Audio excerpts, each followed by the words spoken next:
আসলে কি শেখ হাসিনা ফিরছেন? প্রিয় দর্শক, স্বাগত জানাচ্ছি ডেইলি সিটিজেন ভয়েসের আজকের এই আয়োজনে।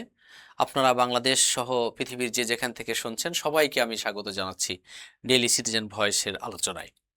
প্রিয় দর্শক, আজকে কথা বলবো বাংলাদেশের সাবেক প্রধানমন্ত্রী, আহ, যাকে পলাতক প্রধানমন্ত্রীও বলা হয়ে থাকে, শেখ হাসিনা, তার সম্পর্কে। গতকালকে সন্ধ্যায় দিল্লিতে অনলাইনে যুক্ত হয়ে তার যে বক্তব্য, সেই বক্তব্যের পর থেকে বাংলাদেশ, ভারত, এমনকি গোটা পৃথিবীতে যেখানে বাংলা ভাষাভাষী মানুষ রয়েছে তাদের মধ্যে এক ধরনের একটি প্রশ্ন তৈরি হয়েছে। শেখ হাসিনার কথা মতো যে তিনি ডিসেম্বরে দেশে ফিরবেন, কোন ডিসেম্বরে যদিও তিনি উল্লেখ করেন নাই কোন সালের, তারপরেও মানুষের মধ্যে এক ধরনের একটি প্রশ্ন তৈরি হয়েছে। আসলেই কি তাহলে শেখ হাসিনা ফিরবেন এবং ডিসেম্বরেই ফিরবেন? কিভাবে ফিরবেন? কোনো পদ্ধতি, কোনো বিষয় তিনি স্পষ্ট করেননি। এটি নিয়ে তার দল আওয়ামী লীগের নেতাকর্মী, বাংলাদেশের মানুষ এবং যাদের আন্দোলনের মুখে শেখ হাসিনা বাংলাদেশ ছেড়ে ঠিক আজ থেকে 2 বছর 1 দিন আগে তিনি দিল্লিতে পালিয়ে গেছিলেন, সেই আন্দোলনকারীদের মধ্যেও এক ধরনের একটি প্রশ্ন তৈরি হয়েছে এবং কৌতূহল তৈরি হয়েছে যে আসলেই কি শেখ হাসিনা ফিরবেন? যদি ফিরেন, কিভাবে?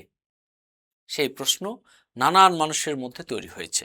প্রিয় দর্শক, হয়তো আপনারা যারা শুনছেন আপনাদের মধ্যেও এই ধরনের প্রশ্ন তৈরি হয়েছে এবং আমি আজকে যে কথা বলছি আমার মধ্যে এই ধরনের একটি প্রশ্ন তৈরি হয়েছে। প্রিয় দর্শক, শেখ হাসিনা 2 বছর পরে বাংলাদেশের যে 36 জুলাই অর্থাৎ 5 আগস্ট ছাত্র জনতা, দেশের বিভিন্ন অঙ্গনের মানুষের তীব্র আন্দোলনের তোড়ে তিনি গণভবন ছেড়ে তার বোন শেখ রেহানাকে সহ সামরিক হেলিকপ্টারে করে দেশ ছেড়ে তিনি ভারতে দিল্লিতে পালিয়ে যান। সেই 2 বছর পূর্তি উপলক্ষে তিনি তার দেশে ফেরার বার্তাটি প্রথমবারের মতো অনলাইনে যুক্ত হয়ে সাংবাদিকদের মাধ্যমে গোটা পৃথিবীকে জানিয়েছেন। প্রশ্ন থাকে যে তিনি এমন একটি দিনকে বেছে নিলেন কেন, যখন বাংলাদেশের স্বজনহারা মানুষরা, শহীদ পরিবাররা, আহতদের পরিবাররা এবং বাংলাদেশের সর্বস্তরের মানুষ দল মত নির্বিশেষে জুলাই অভ্যুত্থান বা জুলাই বিপ্লবকে 2 বছর পূর্তি তারা উদযাপন করছে, স্মরণ করছে। ঠিক সে সময়ে তিনি দিল্লিতে বসে গোটা পৃথিবীর সাংবাদিকদের সাথে সংযোগ করে তিনি এবং তার ছেলে আজকে তার দেশে ফেরার বার্তা ব্যক্ত করলেন। কিন্তু শেখ হাসিনার এই দেশে ফেরার যে বার্তা, এই বার্তা কি মানুষ বিশ্বাস করে? এমন প্রশ্ন মানুষের মধ্যে উঠেছে। এখানে বিশ্বাস না করার কতগুলি কারণ আছে। কারণ তিনি অনেক সময় যা বলেন তা করেন না, এমন অনেক ঘটনা বাংলাদেশে রয়েছে।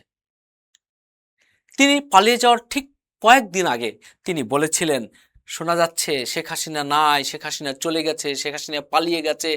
কিন্তু তিনি বলেছিলেন যে শেখ হাসিনা পালায় না, শেখ হাসিনা যায় না। কিন্তু এটাই ঠিক যে তিনি 5 আগস্ট 2024 সালে তিনি গণভবন থেকে পালিয়ে গেছেন। সে কারণে তিনি যে দেশে আসবেন এটি মানুষের বিশ্বাস করার ক্ষেত্রে এক ধরনের একটি কৌতূহল তৈরি হয়েছে। আসলে কি শেখ হাসিনা ফিরছেন? শেখ হাসিনার এই বার্তা একজন দণ্ডপ্রাপ্ত, মানবতা বিরোধী অপরাধে দণ্ডপ্রাপ্ত এবং পলাতক ক্ষমতাচ্যুত একজন প্রধানমন্ত্রী প্রতিবেশী দেশ ভারতে বসে এ ধরনের সংবাদ সম্মেলন ভারতের সাথে বাংলাদেশের সম্পর্কের একটি প্রশ্নের জায়গা তৈরি করেছে এবং বাংলাদেশ তার এই সংবাদ সম্মেলনের বিপরীতে ভারতকে খুব অল্প সময়ের মধ্যে বাংলাদেশের পররাষ্ট্র মন্ত্রণালয় একটি প্রতিবাদ লিপি পাঠিয়েছেন, একটি প্রতিবাদ পত্র পাঠিয়ে বাংলাদেশের অবস্থান জানিয়ে দিয়েছেন ভারত সরকারকে। একটি প্রতিবেশী বন্ধু রাষ্ট্র যাদেরকে বলা হয়, ভারতকে বাংলাদেশের বন্ধু রাষ্ট্র বলা হয়, তারা যে কাজটি করছেন আসলে আন্তর্জাতিক স্ট্যান্ডার্ডে এবং প্রতিবেশী রাষ্ট্রের সাথে সম্পর্কের যদি আমরা এখানে বিষয় উল্লেখ করতে চাই, তাহলে সেক্ষেত্রে ভারত আসলে এই সুযোগ দিয়ে শেখ হাসিনাকে আসলে কতটা বাংলাদেশের সাথে বন্ধুত্বপূর্ণ সম্পর্ক, প্রতিবেশী সম্পর্ক, কূটনৈতিক সম্পর্ক রক্ষা করতে চাচ্ছেন, আজকে এটিও প্রশ্ন দেখা দিয়েছে। বাংলাদেশ খুব কড়া ভাষায় সাফ জানিয়ে দিয়েছে, এই ধরনের আচরণ যদি ভারত করতে থাকে, সেটি বাংলাদেশের সাথে তাদের যে একটি সম্মানের সম্পর্ক বা একটি ব্যালান্সের যে সম্পর্ক, ভারসাম্যপূর্ণ সম্পর্ক, সেটি আসলে থাকবে কিনা এমন প্রশ্ন বাংলাদেশ তুলেছে। খুব স্বাভাবিকভাবেই এই প্রশ্ন তোলা যায়, যেটি বাংলাদেশ তুলেছে। বাংলাদেশ সাফ জানিয়ে দিয়েছে, এই ধরনের কার্যক্রম যদি ভারত অব্যাহত রাখে, তাহলে দুই দেশের সম্পর্ককে অবশ্যই প্রশ্নবিদ্ধ করবে। কারণ শেখ হাসিনা এখন সাধারণ কোনো বিষয় না, কারণ তিনি বাংলাদেশে প্রায় ১,৫০০ মানুষের উপরে হত্যাযজ্ঞ চালিয়েছে। জাতিসংঘের দেওয়া পরিসংখ্যান অনুযায়ী ১৪০০-র উপরে এই ২০ দিনের ব্যবধানে ১৬ই জুলাই থেকে ৫ আগস্ট পর্যন্ত প্রায় ১৪ শতাধিক মানুষ নিহত হয়েছে, আহত হয়েছে অসংখ্য মানুষ, শিশু থেকে শুরু করে বৃদ্ধ পর্যন্ত। এবং এই ঘটনার সূত্র ধরে বাংলাদেশে আইনশৃঙ্খলায় নিয়োজিত বাহিনীরও কিছু সদস্য আন্দোলনকারীদের হাতে নিহত হয়েছে। তাহলে যেখানে এই ধরনের একটি বিশ্বকে নাড়া দেওয়া ঘটনার ঘটিয়ে তিনি পাশের দেশে চলে গেছেন বা পালিয়ে গেছেন বা যেতে বাধ্য হয়েছেন, এমন একজন মানুষকে এইভাবে আন্তর্জাতিকভাবে মিডিয়ার মাধ্যমে মুখোমুখি হতে দেওয়ার সুযোগ আসলে আছে কিনা। আবার ভারতের মধ্যে কিছু বিশ্লেষকরা এমনভাবে বিষয়গুলো বিশ্লেষণ করছেন যে বাংলাদেশে শেখ হাসিনা আসার খবরে বাংলাদেশের রাজনৈতিক দলগুলো, বাংলাদেশের মানুষরা চরমভাবে ভীত এবং আতঙ্কিত। এবং ভারতের রিপাবলিক বাংলা নামে একটি চ্যানেল আছে, যেটি সারাক্ষণ বাংলাদেশের বিষয় নিয়ে, শেখ হাসিনার পক্ষ নিয়ে, একজন পলাতক কনভিক্টেড দণ্ডপ্রাপ্ত একজন আসামির পক্ষে তারা যেভাবে অবস্থান নিচ্ছেন, যেভাবে কথা বলছেন, যেভাবে উস্কানি দিচ্ছেন, এটি আসলেই শিষ্টাচার বহির্ভূত। এবং গণমাধ্যমের ভাষায় এমন ভাষা প্রয়োগ করতে পারে কিনা রিপাবলিক বাংলার সংবাদ বিশ্লেষণ, সংবাদ আসলে বাংলাদেশের মিডিয়াগুলার পরীক্ষা নিরীক্ষা করে দেখারও সময় এসেছে। প্রিয় দর্শক, আমরা এই শেখ হাসিনার এই বক্তব্য দেওয়ার পরে বাংলাদেশে দলের ভেতরে বাইরে এক ধরনের মিশ্র প্রতিক্রিয়া তৈরি হয়েছে। আপনারা জানেন যে বাংলাদেশের ক্রিকেট দলের সাবেক অধিনায়ক সাকিব আল হাসান, তিনি আওয়ামী লীগের আমলে এমপি নির্বাচিত হয়েছিলেন, যদিও সেই নির্বাচন নিয়ে অনেক বিতর্ক রয়েছে, কারণ সে সময়ে কোনো নির্বাচনই যে বাংলাদেশে সঠিকভাবে হয়নি, এটি অন্তত বাংলাদেশের সকল মানুষ জানে এবং বিশ্বাস করে। সেই নির্বাচনের এমপি সাকিব আল হাসান, তিনি যুক্ত হয়েছিলেন শেখ হাসিনার সেই লাইভে। তিনি এখন শ্রীলঙ্কায় খেলছেন। বাংলাদেশের মানুষ ক্ষোভে তার গ্রামের বাড়ি মাগুরায় আবারও আগুন জ্বালিয়ে দিয়েছে, পুড়িয়ে দিয়েছে। তাহলে বাংলাদেশে আসার কথায় শেখ হাসিনা লাইভে যুক্ত হয়, যদি বাংলাদেশের মানুষের এই প্রতিক্রিয়া হয়, তাহলে যেই শেখ হাসিনা বাংলাদেশের তার নেতৃত্বাধীন আওয়ামী নেতৃত্বাধীন সরকারের প্রধান শেখ হাসিনার নেতৃত্বে বাংলাদেশে এই ধরনের গণহত্যা চালানো হয়েছিল আজ থেকে 2 বছর আগে, তাহলে তিনি যদি দেশে ফেরেন, তাহলে বাংলাদেশের মানুষ যারা 1400 যাদের সন্তান শহীদ হয়েছে, অনেককে পুড়িয়ে ফেলা হয়েছে, অনেককে পঙ্গু করে ফেলা হয়েছে, অনেকে চোখ তুলে ফেলা হয়েছে, তাহলে তিনি যখন দেশে ফিরবেন, দেশের পরিস্থিতি কি হতে পারে?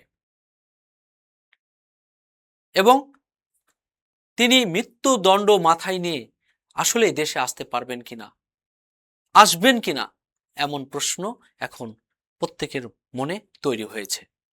শেখ হাসিনার এই অডিও বার্তায় যুক্ত হওয়ার ফলে ভারতে মোদী সরকারের বিরুদ্ধেও সেখানকার কিছু বিশ্লেষকরা মিশ্র প্রতিক্রিয়া দিচ্ছেন। তারা বলছেন যে এই ধরনের একজন কনভিক্টেড পলাতক প্রতিবেশী রাষ্ট্রের একজন ক্ষমতাচ্যুত প্রধানমন্ত্রীকে এইভাবে আহ, যুক্ত হতে দেওয়া সাংবাদিকদের সাথে ভারত এখানে এক ধরনের কূটনৈতিক ব্যর্থতা বা কূটনৈতিক এক ধরনের শিষ্টাচারের বিরুদ্ধে কাজ করছে।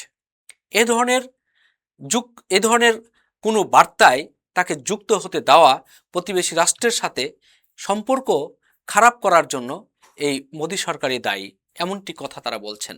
প্রিয় দর্শক, আপনারা জানেন 2024-এর 5 আগস্টের পরে বাংলাদেশের সাথে ভারতের ব্যবসায়িক সম্পর্ক, কূটনৈতিক সম্পর্ক এবং বাংলাদেশের প্রচুর মানুষ ভারতে যান চিকিৎসা নিতে এবং ভারতের সাথে বাংলাদেশের অনেক বড় ব্যবসার একটি বাজার রয়েছে সেইখানে এবং প্রচুর পরিমাণ পর্যটক যান। সব ক্ষেত্রেই কিন্তু বাংলাদেশের সাথে ভারতের এই সমস্ত সম্পর্কের একটি ভাটা পড়েছিল এবং বাংলাদেশে গত ফেব্রুয়ারিতে একটি নির্বাচিত গণতান্ত্রিক সরকার আসার পরে পর্যায়ক্রমে ভারতের সাথে সম্পর্ক পুনরুদ্ধার এবং স্বাভাবিক করার একটি প্রক্রিয়া যখন চলছিল, ঠিক তখন এই ধরনের ভারতে বসে একটি কাজ শেখ হাসিনাকে করতে দেওয়া, আসলে তারা সম্পর্কের কতটা উন্নয়ন চায়, উন্নতি চায়, এ ব্যাপারে আসলেই ভারত এবং বাংলাদেশকে একটি কোশ্চেনেবল জায়গায়, একটি প্রশ্নবিদ্ধ জায়গায় দাঁড় করিয়ে দেয়।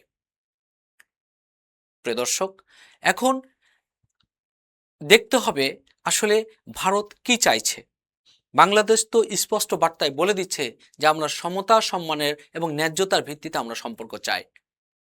আমরা দেখেছি যে বিগত দিনে যখন আওয়ামী লীগ ক্ষমতায় ছিল তখন ভারত আসলে বাংলাদেশের মানুষের সাথে নয়, একটি সরকারের সাথেই তারা শুধুমাত্র সম্পর্ক রেখেছিল, যার ফলে বাংলাদেশের মানুষও প্রশ্ন তুলেছিল, আঙ্গুল তুলেছিল ভারতের দিকে যে ভারত কি আসলে বাংলাদেশের বন্ধু নাকি আওয়ামী লীগের বন্ধু।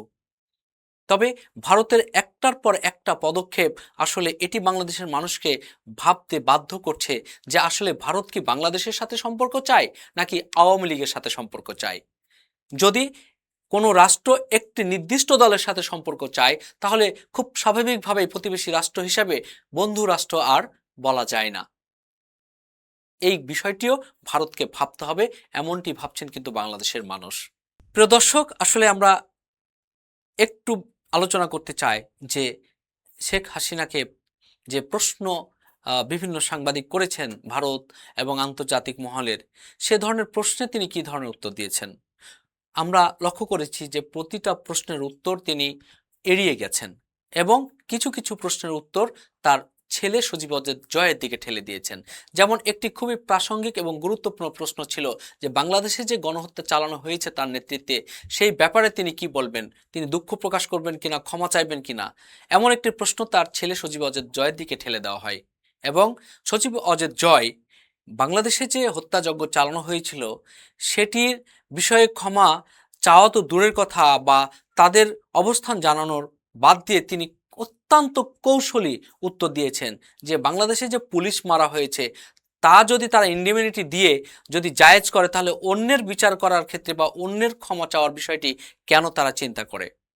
প্রিয় দর্শক, তাহলে চিন্তা করুন যে তারা যে হত্যাকাণ্ড চালিয়েছে, নিরস্ত্র মানুষের উপরে যে ধরনের ক্র্যাকডাউন চালিয়েছে, নিরস্ত্র মানুষকে যেভাবে নির্যাতন করেছে, তুলে নিয়ে গেছে, খুন করেছে, গুম করেছে, জিম্মি করেছে এবং তাদেরকে হত্যা করে পুড়িয়ে ফেলা হয়েছে, তাদের লাশ গায়েব করা হয়েছে, অথচ এখন পর্যন্ত কোনো ধরনের অনুশোচনার বক্তব্য আমরা তাদের কাছ থেকে পাইনি। এবং বাংলাদেশের সরকারের সাথে তাদের ব্যাকডোরে কোনো ধরনের আলোচনা হচ্ছে কিনা ফেরার জন্য, এমন প্রশ্নের উত্তরও তিনি এড়িয়ে গেছেন। এবং তিনি ঠিক কোন তারিখে কিভাবে আসবেন বাংলাদেশে, এমন প্রশ্নের জবাবে তিনি এড়িয়ে গেছেন। তিনি শুধু তার বক্তব্যটি বলে গেছেন যে বাংলাদেশে এখন ঐক্যের দরকার, ঐক্যের জন্য তাকে দরকার, এবং বাংলাদেশে তিনি আসলে ঐক্যের রাজনীতি করবেন এমন একটি আভাস তিনি দিয়েছেন। কিন্তু বিগত 17 বছর তো তিনি যখন ক্ষমতায় ছিলেন তখন ঐক্য তো দূরের কথা, তিনি কোনো দলকেই সমীহ সম্মান করে কথা বলেন নাই। প্রত্যেকটি দলকে, প্রত্যেকটি দলের রাজনৈতিক ব্যক্তিদের তিনি তুচ্ছ তাচ্ছিল্য করেছেন, তার দলের লোকজন তুচ্ছ তাচ্ছিল্য করেছেন এবং এমন কোনো রাজনৈতিক নেতা খুঁজে পাওয়া অসম্ভব হবে যিনি মামলা, হামলা এবং জেল জুলুম থেকে মুক্ত ছিলেন।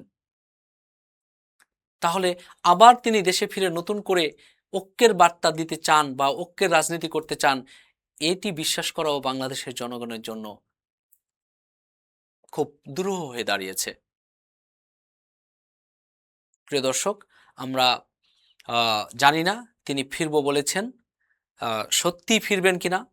তার ফেরার বার্তায় তার আওয়ামী লীগের নেতাকর্মীদের মধ্যে কিছুটা কখনো কখনো আমরা উজ্জীবিত ভাব দেখি। ৩ জন ৪ জন ৫ জন কখনো মুখে মাস্ক পরে ফাঁকা জায়গায় আমরা কখনো কখনো স্লোগান দিতে দেখি, মিছিল দিতে দেখি।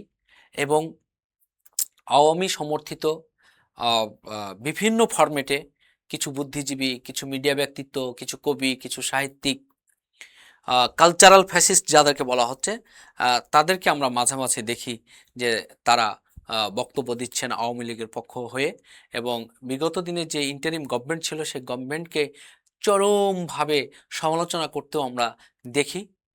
এখন দর্শক, আমাদের দেখার বিষয় যে আসলেই শেখ হাসিনা দেশে ডিসেম্বরে ফিরবেন কিনা, এবং ফিরলেও তার পরিণতি কি হবে।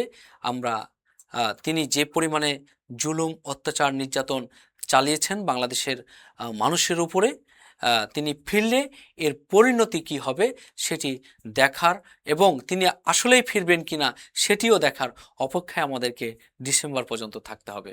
প্রিয় দর্শক, ধন্যবাদ আমাদের সাথে থাকার জন্য, ডেইলি সিটিজেন ভয়েসের সাথে থাকার জন্য আপনাদেরকে ধন্যবাদ। দেখা হবে আবারও কোনো বিষয় নিয়ে আপনাদের সাথে।